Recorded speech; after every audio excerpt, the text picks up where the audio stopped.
Finally, you have rational equations.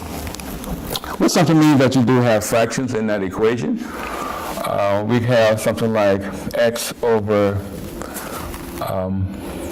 3 plus, let's say 2 over x equal to 6. Now we're solving for x in this equation.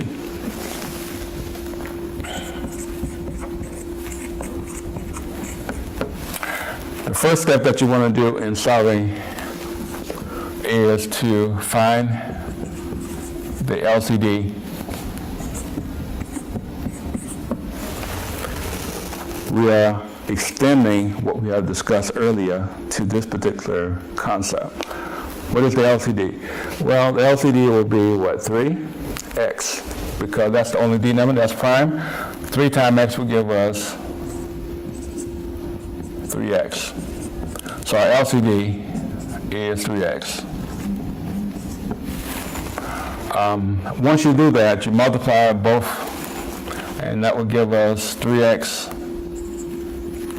times the first, 3x times the second, and 3x times the third. So our second step is to multiply the LCD to both sides of your equation.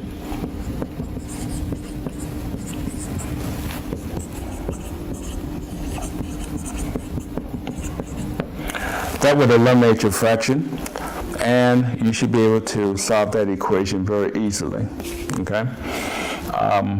So let's proceed. If I multiply the 3x times both sides of the equation, the 3 and the 3 will cancel out here. The only thing I have left is what? X times x, which will give us what? 3x? Not 3x, but I'm sorry, x squared. Again, if I cancel the 3's, the only thing I have remaining is the what? X times x. X times x will give us what? X squared.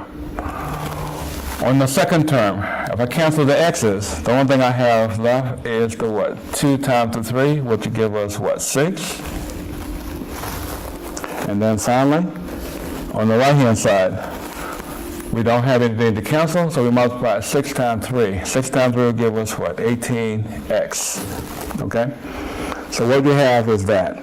Now, this creates a quadratic type equation because the degree is what? 2. You have to get it in standard form. The standard form of a quadratic equation is ax squared plus bx plus c equal to 0. Which in essence what I'm telling you is that you must set this thing equal to 0. Get everything on one side equal to 0.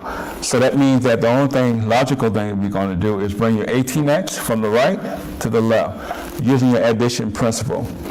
How do you do that? Well, what's the additive inverse of 18? That's a negative what? 18? You move it to what? Both sides? This cancels out, and you make sure that you put this in order, and that will give us what? X squared minus 18x plus 6 equal to 0. Okay.